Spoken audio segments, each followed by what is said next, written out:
start this recording. And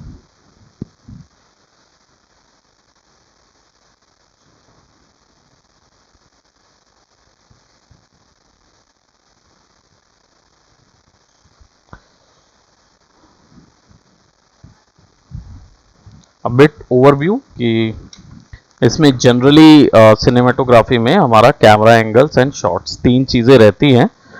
cameras अलग काम करते हैं विच इज़ फ्रेमिंग को डिनोट करते हैं। कैमरा एंगल्स जो होते हैं, जो कैमरा होते हैं, एंगल्स जो होते हैं कैमरा के रोटेशन ओरिएंटेशन को डिनोट करता है, और शॉट्स जो हैं ये एक्चुअली बताते हैं कि आप जनता जो है वो क्या फील करेगी आप जो दिखाना चाहते हैं उस पर। राइट, सो प्रीवियसली हम लोगों ने बहुत सारी चीज़ें देखी थी। हमने कैमराज से रिलेटेड सारी चीज़ें देख ली थी। जो कैमराज आगे आने वाले हैं उन कैमराज को भी देखा था।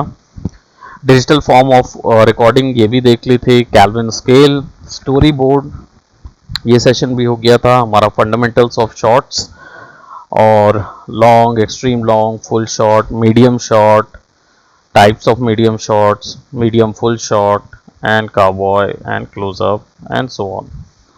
अब हम लोग आ जाते हैं फ्रेमिंग अ शॉट के बारे में। Right, it's all starts with an establishing shot, यानी कि जब भी कोई स्टोरी शुरू की जाती है, नो मैटर व्हाट, आप देखेंगे बड़े प्रोडक्शन या जो भी सिनेमेटोग्राफी में कहा जाता है, जब भी कोई मूवी या कोई भी आर्ट वर्क हम बनाते हैं तो सबसे पहले हम लोग एक एस्टैब्लिशिंग शॉट रखते हैं। अब एस्टैब्लिशिंग शॉट क्या होता है? ये वो शॉट होता है जनरली जिसमें आप जिस लोकेशन पे मूवी आगे या हमारी कहानी बढ़ने वाली है वो सबसे पहले देते हैं। अब इन टर्म्स ऑफ वैरायटीज, क्योंकि हमारा इस बैच में मूवी वाले भी हैं, वेडिंग्स वाले भी हैं, यूट्यूबर भी हैं, सब हैं इस हमारे इस बैच में, तो सबके अगर हम पर्पस की बात करें तो एस्टैब्लिशिंग शॉट सबके काम आएगा। मूवीज वालों के लिए सबसे पहले तो, क्योंकि एरिया जो है वो बहुत बड़ा होता है वर्क करने के लिए, मूवीज के लिए उसका स्केल भी बहुत बड़ा होता है, तो वो आराम से दिखा सकते हैं कि भाई अगर मान लीजिए किसी एक, जैसे यहाँ पे दो एग्जांपल हैं, यहाँ पे एक घर बना हुआ है सामने में और उसके आगे कार है। गाइज ऑनलाइन वाले आप लोग को स्क्रीन दिख रही है? पूछ लेते हैं। गुड गुड इवनिंग मधु, कैसे हैं? बढ़िया, ओके। सो यहाँ पे देखिए लेफ्ट साइड में घर दिख रहा है और एक कार दिख रही है हमको यहाँ पे। ये जो सिनेरियो है, इस सिनेरियो पे हमें पता चल जाएगा, पहली मूवी का जो सबसे पहला शॉट होगा वो ये शॉट होगा। तो इसमें समझ में आ जाएगा कि भाई जो भी मूवी में कुछ होने वाला है वो इस घर के अंदर होने वाला है। राइट, तो इसमें और कौन करने वाला है? तो देयर इज समवन, हो सकता है विलन हो सकता है कोई ऐसा रैंडम कैरेक्टर हो सकता है कि भाई हीरो हो, कोई भी हो सकता है, वो इस गाड़ी में है या जो भी है। इस तरीके का एक पोर्ट्रे हो रहा है कि someone is in the house and there is somethings gonna happening. तो ये एस्टैब्लिशिंग शॉट में शुरुआत में हमें बताना पड़ता है कि हम क्या जगह पे बात करने वाले हैं, कौन सी जगह पे बात कर रहे हैं। मूवी के टर्म्स में बात करें तो जैसे ये बिल्डिंग दिखा दिया, आप जनरली हर मूवी में देखेंगे कि शुरुआत में आपको ऐसा एक एस्टैब्लिशिंग शॉट मिलेगा, मूवी वहीं से शुरू होती है। अब बात करते हैं यूट्यूबर साइड की, कि अगर यूट्यूब के लिए कोई वीडियो बनाता है और उसको अपने वीडियोस को शुरुआत करनी है, तो सबसे पहले एस्टैब्लिशिंग शॉट में वो सिनेरियो आता है जिसके बारे में वो बात करना चाहते हैं। हो सकता है कि हम स्टॉक मार्केट के बारे में बात कर रहे हो प्रोबेबली, तो अगर हमारा स्टॉक करियर की बात कर रहे हो तो सबसे पहले हमें स्टॉक मार्केट का वो प्लेस दिखाना होगा एस्टैब्लिश करने के लिए। आइदर, या फिर हो सकता है कि अगर आपका वीडियो जो है वो जिसमें आप से लोग मुखातिब होते हैं या आपको लोग जानते हैं और आपसे जुड़ते हैं, ऐसे सिनेरियो में फिर आप कुछ करते हुए या अपने रूम में या अपने क्लास रूम में, जनरली जहां पे भी आप बात करते हैं, उस सीन को आपको दिखाना होगा कि आप बैठे बैठे सोच रहे हैं, आप अपने क्लासरूम में और सोच रहे हैं, और कैमरा जो है वो आपके ऊपर और पूरा इन्वायरमेंट को दिखाते हुए है। तो ये हो जाता है जब एक सिंगल पर्सन के ऊपर शॉट बनाया जाता है, तो इसको एस्टैब्लिशिंग शॉट बोलते हैं। इन टर्म्स ऑफ हमारे पास ऐसी भी रिक्वायरमेंट है कि जैसे मधु जो है वो वेडिंग लाइन में जाना चाह रही हैं, तो वेडिंग शूट्स के दौरान इस शुरुआत करते समय एस्टैब्लिशिंग शॉट क्या होगा? शुरुआत, राइट, वेन्यू पिक्चर्स हो सकती हैं, या फिर ये क्योंकि आजकल प्री वेडिंग शूट्स और ये सब भी होता है, तो ऐसे समय पे हम वो वेन्यू तो दिखा नहीं पाते, तो ऐसी सिचुएशन में हम क्या कर सकते हैं कि ये दिखा सकते हैं कि जो ब्राइड एंड ग्रूम है वो प्री वेडिंग में उनका दिखाते हैं कि वो किसी गार्डन में मिल रहे हैं, राइट। तो हम पहले गार्डन का सिनेरियो डालेंगे और ब्राइड एंड ग्रूम को अंदर जाते हुए दिखाएंगे या उन लोग मिल रहे हैं, जो भी जिस भी तरीके से दिखाना है हम वो चीज शुरुआत में दिखाना होगा कि इसमें इन्वायरमेंट होना चाहिए जहां पे एक्शन होगा, और दूसरा वो कैरेक्टर्स होने चाहिए जो एक्शन करेंगे। ये दो चीजें एस्टैब्लिशिंग शॉट में होती है। जरूरी नहीं है कि वो हीरो हीरोइन ही हो, बट ये भी हो सकता है कि वो एक नॉर्मल कैरेक्टर, जैसे भूत की पिक्चरों में आप देखेंगे सबसे पहले आपको भूत का बंगला दिखाया जाएगा और एक ऐसा बंदा दिखाया जाएगा जो उसके अंदर जाके मर जाएगा, ऐसे ही दिखाते हैं, है ना। तो ये चीज एस्टैब्लिशिंग शॉट कहलाती है। ऑलराइट, कौन सा? Right, exactly, person and place, ये दोनों चीज होनी चाहिए। जस्ट अ मिनट, हमारे साथ स्मिता भी जुड़ गए हैं। सो हम लोग फ्रेमिंग शॉट के बारे में बात कर रहे थे। नाउ अब कैसे चूज करना है सब्जेक्ट को, right. How you choose to frame your subject will have a specific impact. How close as far or far your subject is to your camera, your shot size will underscore how the audience should feel about it or them. That means कि जैसा आप shot रखेंगे, जैसा आपका camera की frame होगी, जनता वैसा ही आपको फील करेगी, right. Your subject will appear smallest in a long shot or wide shot. They will be larger in medium shot and largest in a close-up shot. That means कि आपका जो subject है, subject यहाँ पे in terms of जो character आप दिखा रहे हैं। अब आपका अगर एस्टैब्लिशिंग शॉट एक्सट्रीम लॉन्ग है या लॉन्ग शॉट है, तो इसमें क्या होगा कि आपका जो क्या बोलते हैं, मान लीजिए लीड हीरो है और आप उसको एक्सट्रीम लॉन्ग शॉट में रख देंगे, तो लीड हीरो जो होगा वो बहुत ही कमजोर नजर आएगा इस शॉट में, क्योंकि नजर नहीं आएगा। दूसरी चीज, उसके सामने बहुत बड़ी चीज है, जायगेंटिक ऑफ अ थिंग है, तो वो बहुत ही कमजोर नजर आएगा। वहीं अगर आप उसको लॉन्ग शॉट या वाइड शॉट में भी रखेंगे तो वो कमजोर ही नजर आएगा, क्योंकि वो छोटा नजर आएगा सिनेरियो के हिसाब से। वहीं आप उसको मीडियम में रखेंगे या क्लोजअप में रखेंगे तो वो आपको स्ट्रांग नजर आएगा, बड़ा नजर आएगा। ये इंपैक्ट डालता है आपके जनता के ऊपर जो ऑडियंस देख रही है। अगर जनरली आप नोटिस करेंगे, फॉर एग्जांपल बाहुबली को अगर हम नोटिस करें, तो बाहुबली में हमको क्या दिखाना होता है कि भाई एक्टर जो है वो पूरी सेना पे भारी है, तो आप उस ऐसी सिनेरियो पे कभी भी लॉन्ग शॉट में एक एक्टर को नहीं देखेंगे। हमेशा क्या होता है, आप देखेंगे जो वो महेशमती वाला सीन था ना, जिसमें वो हाथ काटता है और खून फेंकता है और बोलता है जय महेशमती, उस सीन में आप देखेंगे वो पूरा मीडियम फुल शॉट में ही दिखाया है।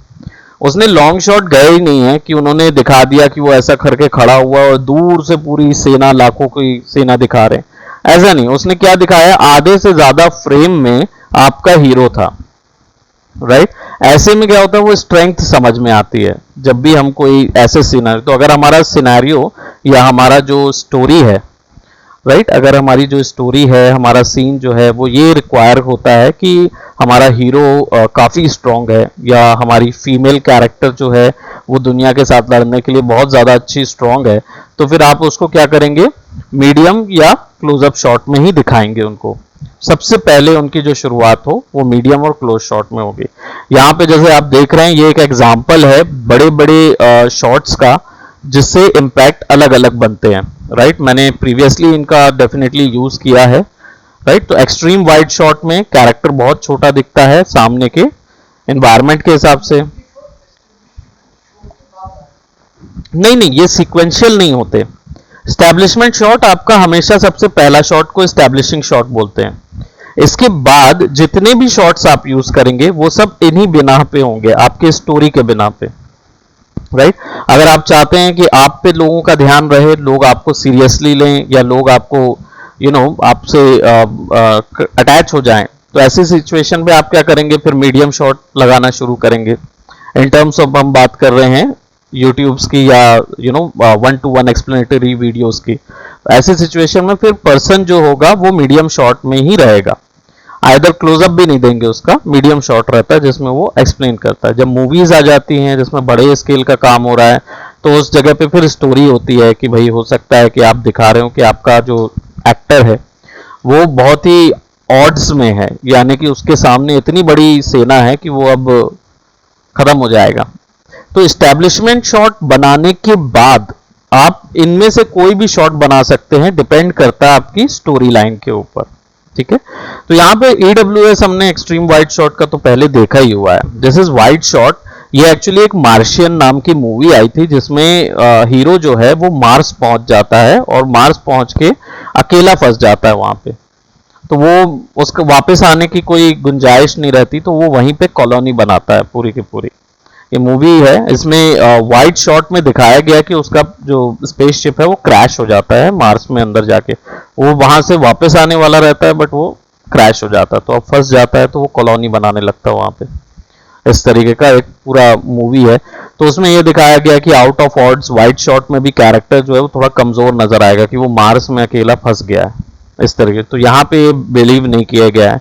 लेकिन ये जो FS यहाँ पे आपको दिख रहा होगा फुल शॉट में, एक्चुअली में ये एक मूवी आई थी Django Unchained। Django Unchained movie जो है वो ऑस्कर विनिंग मूवी है, ऑस्कर नॉमिनेटेड मूवी भी थी। इसमें क्या है कि आपका जो कैरेक्टर है ये उस दौर की है जब वो रेशियल डिस्क्रिमिनेशन चलता था ना, लोगों पे रंग भेद किया करते थे। ये उस दौर की है अफ्रीकन लोगों के लिए। तो उनमें से एक रहता है जैंगो नाम का लड़का, जो कि स्लेव के तौर पे उन लोग माने करते हैं। तो वो क्या होता है, एक ऐसा मतलब ये तो स्लेव ही रहता है, लेकिन एक समय ऐसा सीरीज ऑफ इवेंट हो जाता है कि वो किसी को बचाने के चक्कर में अपने मालिक को मार देता है। और जो वो मालिक को मार देता है तो फिर वो अनचेंड हो जाता है। दैट मीन्स लोग उस समय तो गले में पट्टा बांध के घुमाया करते थे इनको। तो ये बहुत ही ज्यादा बुरी बात थी। बट इस मूवी में इसी चीज का उपयोग किया गया कि वो उसका फिर वो मालिक नहीं रहता है, तो फिर ये खुला घूमने लगता है। खुला घूमता है तो इसके साथ फिर बाकी लोग जो हैं वो भी फिर बदलते हैं। ऐसे करके एक पूरी मूवी है। तो इसमें देखिए ये जो वही सिनेरियो है जिसमें वो अपने मालिक के विरोध में खड़े होता है मारने के लिए, तो इसके लिए उसको फुल शॉट में दिखाया गया है कैरेक्टर को। ये एक और मूवी है। ये सारी मूवीज वो मूवीज हैं जो आपके क्या बोलते हैं, इन शॉर्ट्स को अगर आप जानना चाहते समझना चाहते हैं तो इन मूवीज को देख सकते हैं। इसमें सिनेमाटोग्राफी बहुत ही आला दर्जे की गई थी। तो ये आपका मैक्स फ्यूरी है, मैड मैक्स फ्यूरी का मैंने बताया था। ये आपका मार्शियन मूवी थी। ये आपका जैंगो अनचेन्ड थी। ये मूवी जो है ये है यूजुअल सस्पेक्ट करके एक मूवी आई थी। इसके ऊपर में हमारे भारत में बनी थी चॉकलेट। चॉकलेट मूवी बनी थी जो कि इमरान हाशमी की थी और इरफान खान भी उसमें थे। और ये भी मूवी जो है इसमें भी बहुत अच्छे से सिनेमाटोग्राफी दिखाई गई है। तो यूजुअल सस्पेक्ट देखिए, ये भी ऑस्कर विनिंग मूवी है। अदर देन दैट यहाँ पे वंडर वुमन है, इसमें भी दिखाया गया है स्ट्रॉन्ग कैरेक्टर का portrayal again. And there is medium shot में दिखाया है। कौन सी मूवी है ये बता सकते हैं?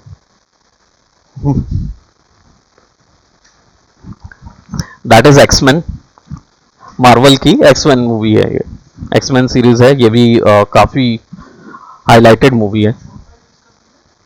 ये वाला ये वंडर वुमन मूवी आई थी उसके लिए। तो ये सुपर हीरोज मूवीज में बहुत ज्यादा यूज करते हैं फिल्म को। हमारे यहाँ मिन्नल मुरली अभी आई थी रिसेंट में, देखिएगा सारे के सारे मिन्नल के जितने भी सीन हैं सब में मीडियम शॉट यूज किए हैं। तो स्ट्रॉन्ग कैरेक्टर्स का पोर्ट्रेयल करना है या सीरियस कैरेक्टर का पोर्ट्रेयल करना है तो मीडियम शॉट में करेंगे। ओके,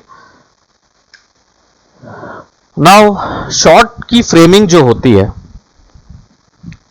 वो कितने टाइप की होती है, right? Camera shot framing is the art and size of placing subjects in your shots, right? आपका फ्रेम के अंदर में कैरेक्टर या सब्जेक्ट को जिस तरीके से आप रखेंगे जनता वैसा फील करेगी।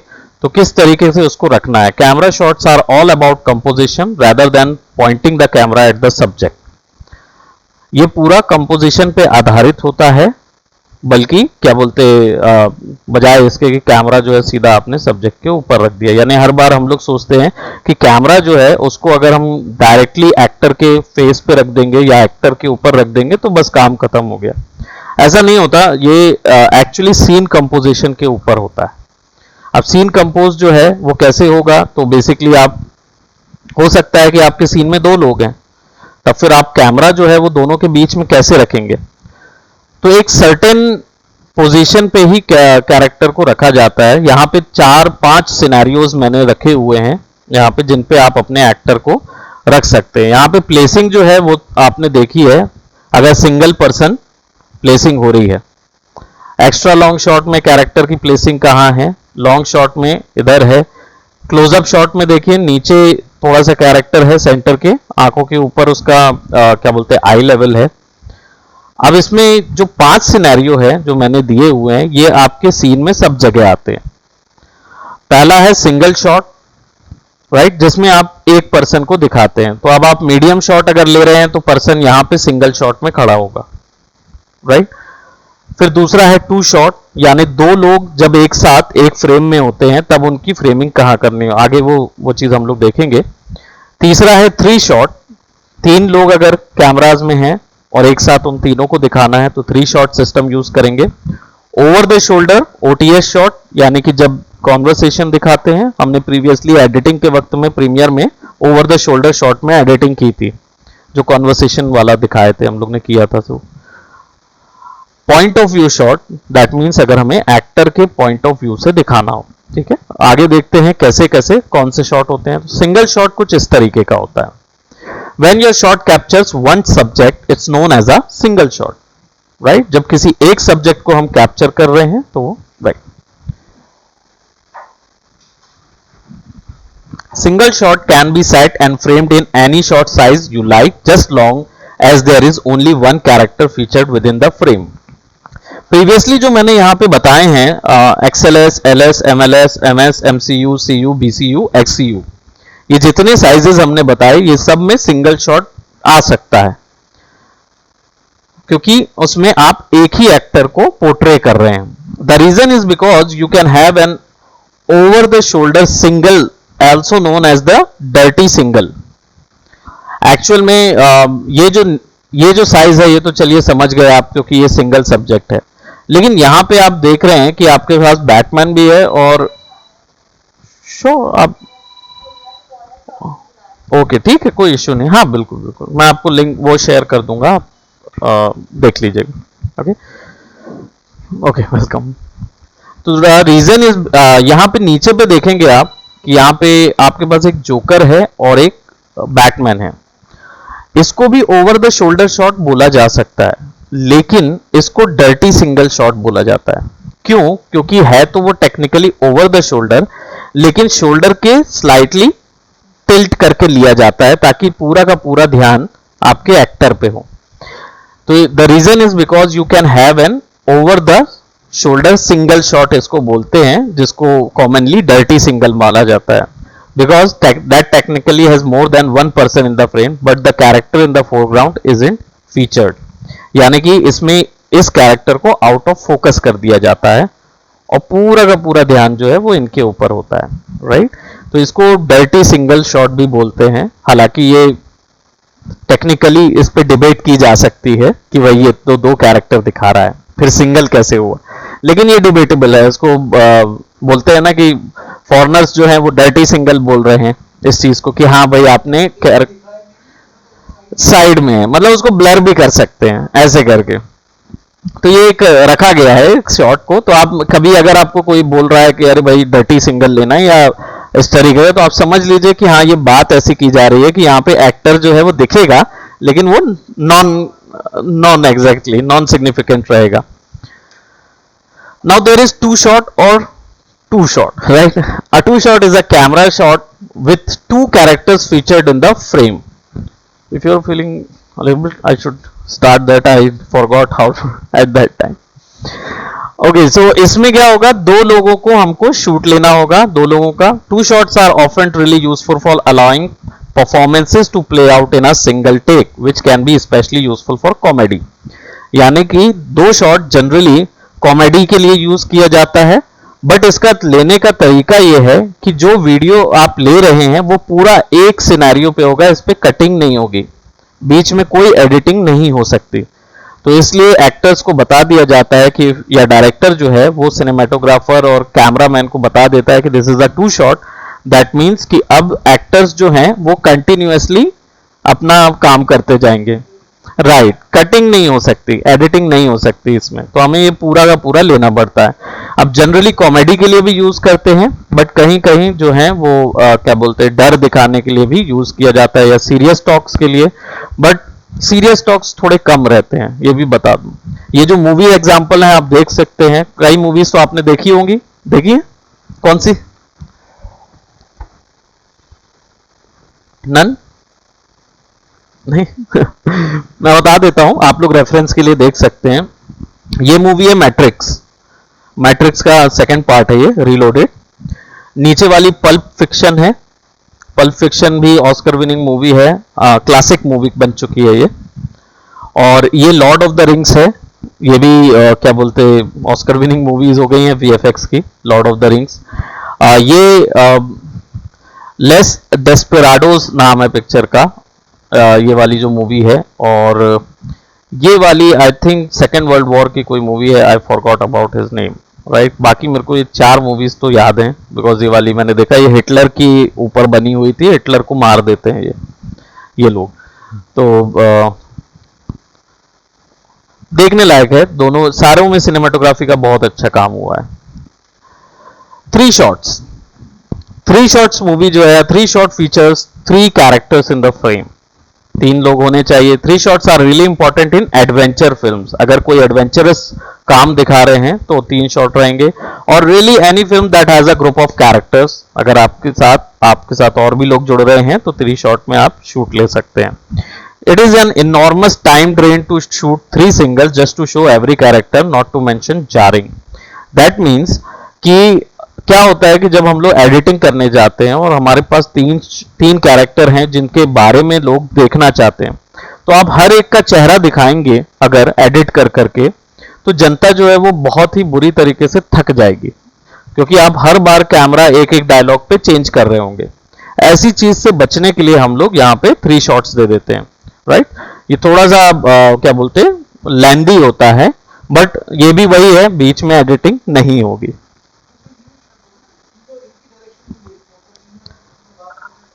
डेफिनेटली तीनों एक दूसरे से बात कर रहे हैं तो भी वैसे ही दिखाएंगे, मतलब ये पूरा एक फ्रेम हो गया है, अब इसके अंदर जो जिसके साथ जैसा बात करना चाहे।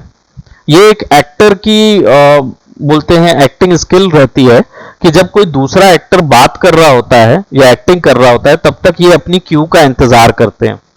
जैसे ही वो एक्टर अपनी एक्टिंग खत्म करता है तो दूसरा अपनी एक्टिंग चालू कर देता है, राइट। तो ये क्यूज में डिवाइड हो जाता है, इसमें जो स्क्रिप्ट होती है उसमें क्यू लिखा रहता है कि फॉर एग्जाम्पल अगर यहाँ पे ये एक्टर है, इसने डर के मारे कुछ बोला, तो बाकी 2 जब हैं इसको देखते रहेंगे, और जैसे ही उसका खत्म हुआ, क्यू मिल गई, फटाक से दूसरा वाला जो एक्टर होगा वो तुरंत बोलने लगेगी, राइट। तो ये एक सिनेरियो रहता है इस चीज में। अब बात करते हैं इन 2 मूवीज के बारे में। देखा आपने किसी ने इन मूवीज को? ये बहुत ही अनोखी पिक्चर हैं दोनों की दोनों। ये जो मूवी है ये आपका इंटरव्यू नाम है पिक्चर का। ये किम जोंग उन जो है उसका इंटरव्यू लेने जाते हैं और उसका मर्डर करके आ जाते हैं, राइट। गलती से मार के आ जाते हैं उसको। ये है इंटरव्यू, द इंटरव्यू ऊपर वाली जो है, तो देखने लायक है। आप यहां से जाते हैं, उनसे मिलने जाते हैं और वहां पे उसका मर्डर करके वापस आ जाते हैं। North Korea, it was literally north Korea, पूरा डायरेक्ट उसका नाम लेके बताया। And this is hangover. Hangover तो शानदार है, जिन्होंने नहीं देखी उनको बता दें कि हैंगओवर में एक्चुअल में लोग इतना पी लेते हैं कि दूसरे दिन क्या हुआ है याद ही नहीं रहता, लेकिन जब उठते हैं तो उनके पास एक बच्चा होता है, एक शेर बंद रहता है दरवाजे के अंदर, और एक की शादी हो गई रहती है, और किसी को नहीं पता रहता कि ये क्या हुआ था, तो वो फाइंड आउट करते हैं, right. So that's a hangover, देखने लायक पिक्चर है,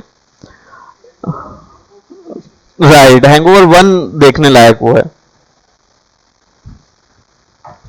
now over the shoulder shot यानी ओटीएस शॉट, ये सबसे ज्यादा यूज किया जाता है 2 जन की कम्युनिकेशन या कन्वर्सेशन दिखाने के लिए, जब 2 जन आपस में बात कर रहे होते हैं उनके लिए। और इसमें एडिटर वही करता है, सिंपली हमने प्रीवियसली जो प्रीमियर की क्लास में इसकी एडिटिंग भी की थी, देखेंगे तो आपको डेफिनेटली वो वाला सीन भी मिलेगा जिसमें दो जन की कॉन्वर्सेशन हो रही है, पहले वो बोल रहा है तो उस पे कैमरा आ जाएगा, फिर ये बोल रहा है तो इस पे कैमरा। कैमरे की जो पोजीशन होती है वो कंधे के ऊपर से होती है, यानी उसका फ्रेम जो होगा, एक्टर का फ्रेम, वो कंधे से ऊपर होगा। देखिए यहां पे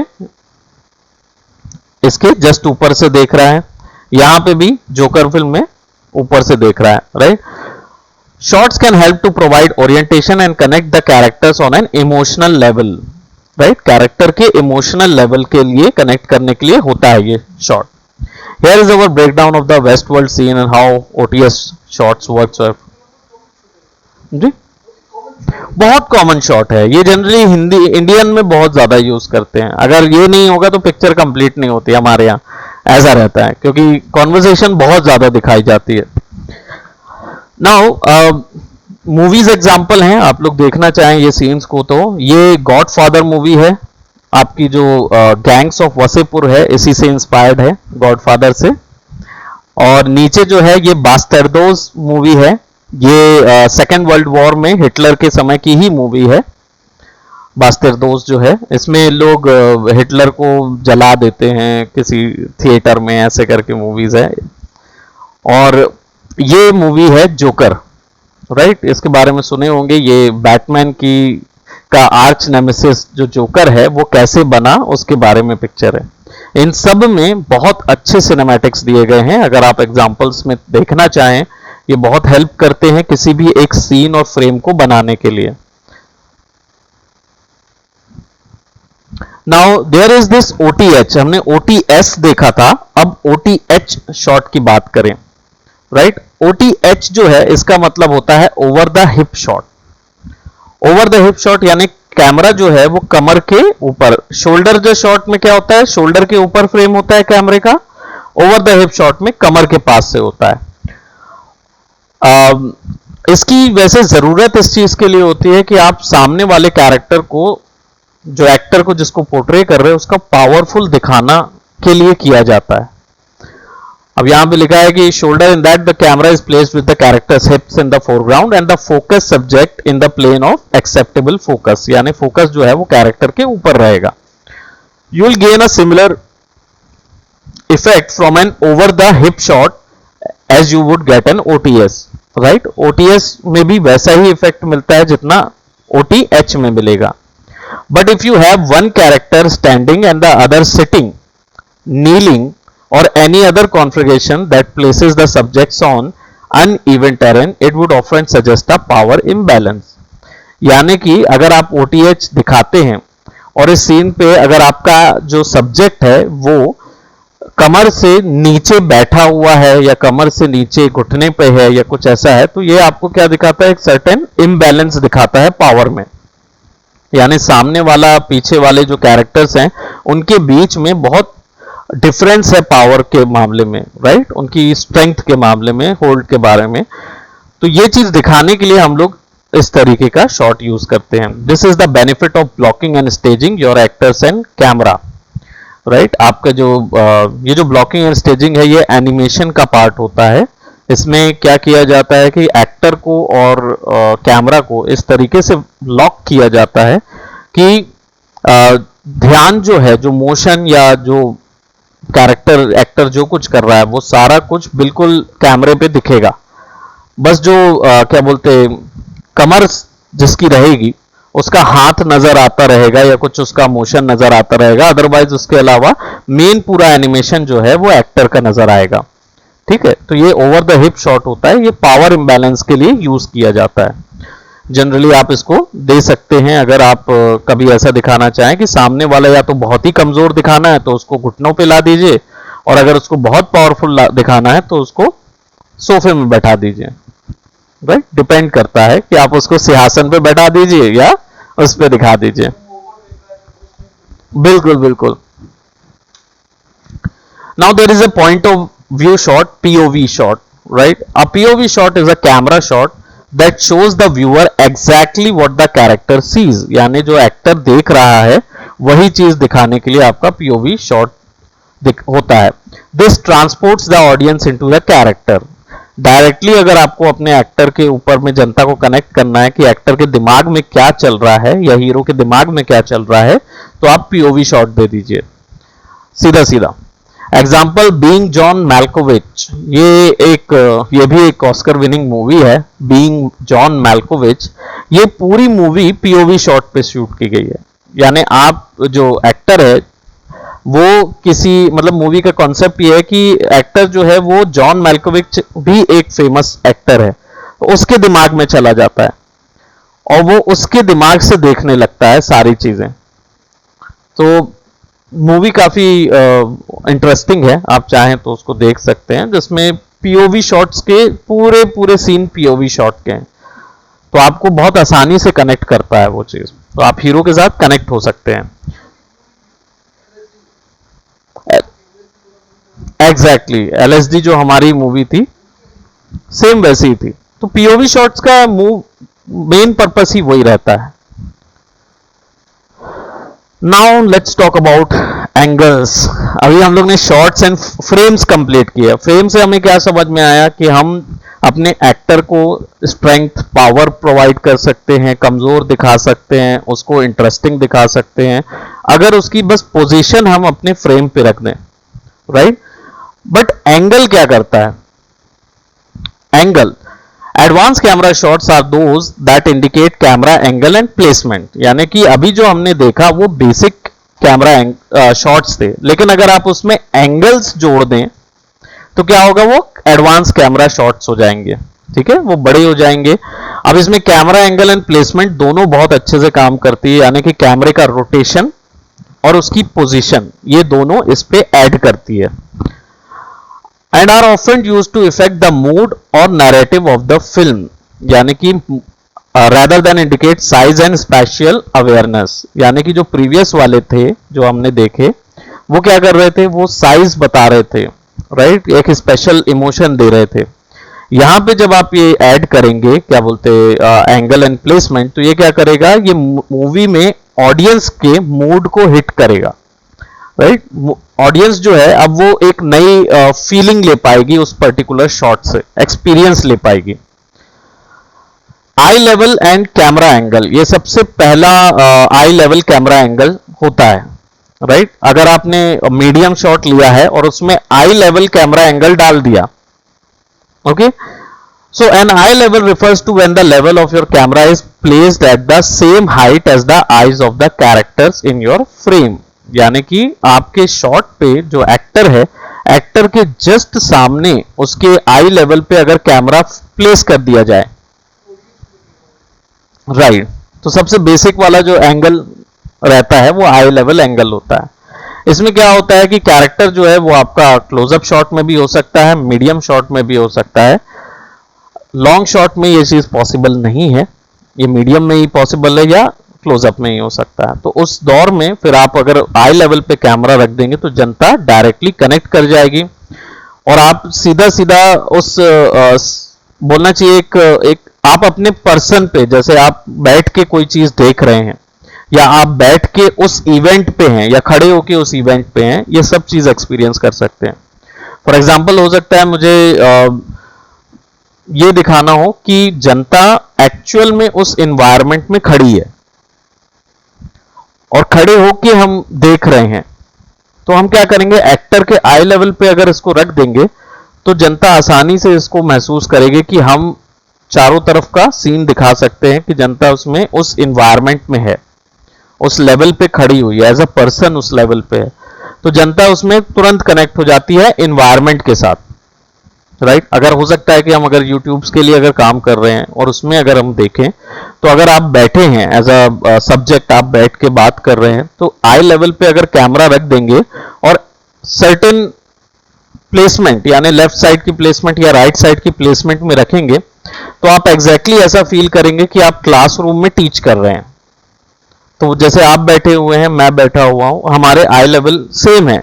अगर एक कैमरा भी आपके बगल में रख दिया जाए और वो मेरे को शूट लेंगे तो वो भी वही फील करेंगे जनता जो उस वीडियो को देख रही होगी जो एग्जैक्टली आप फील कर रहे हैं, राइट। तो ये आई लेवल का फायदा होता है। यहाँ पे और भी बहुत सारी चीजें इसमें लिखी हुई हैं, फिर भी मूवी एग्जांपल्स जो हैं वो दोनों ही एक ही मूवी के एग्जाम्पल हैं। देखा होगा अगर आपने ये भी मूवी नहीं देखे। नहीं, राइट। ये एक्चुअली में एलिस इन वंडरलैंड मूवी है। एलिस इन वंडरलैंड आई थी डिज्नी की, उसका मूवी है। और ये भी इसके लिए वीएफएक्स और इन सब चीज़ों के लिए जो विजुअल इफेक्ट्स थे उसके लिए अवार्ड मिला था इनको। काफ़ी अच्छे विजुअल्स थे, तो आप लोग वो भी देख सकते हैं। एंटरटेनिंग मूवी है।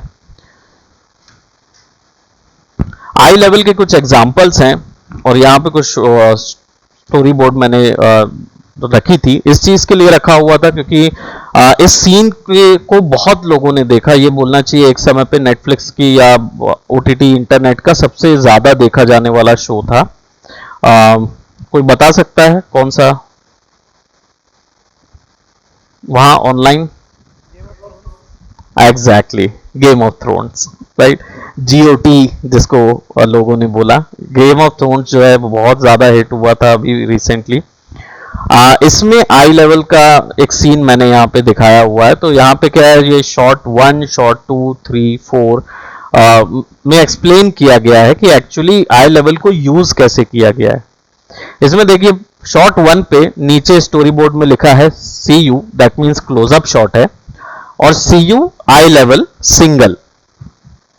अब ये स्टोरी बोर्ड में लिखा हुआ है तो आप इजीली समझ जाएंगे कि क्लोजअप शॉट आई लेवल पे कैमरा रखना है और सिंगल शॉट है, यानी कि एक ही कैरेक्टर दिखेगा, राइट।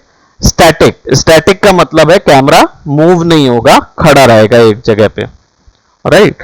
तो ये शॉट में आप क्या है कनेक्ट होते हैं। सीन कुछ ऐसा है कि जॉन स्नो जो है ये एक मतलब बोलना चाहिए कि एक समझिए राजा है, और है ना, और वो लड़ रहा है जंग में, और सडनली उसको दिखता है कि उसका भाई जो है वो उस तरफ बंदियों जो मतलब उसके एनिमी हैं उनके पास है, राइट। और उसको शायद बिट्रे कर देते हैं, उसका भाई धोखा देता था, what ever, I don't know, because मैंने ये सीन उतना उसमें मूवी तो मैंने मतलब इसका सीरीज मैंने देखी नहीं है, बट ये जो सिनारियो था ये मैंने देखा।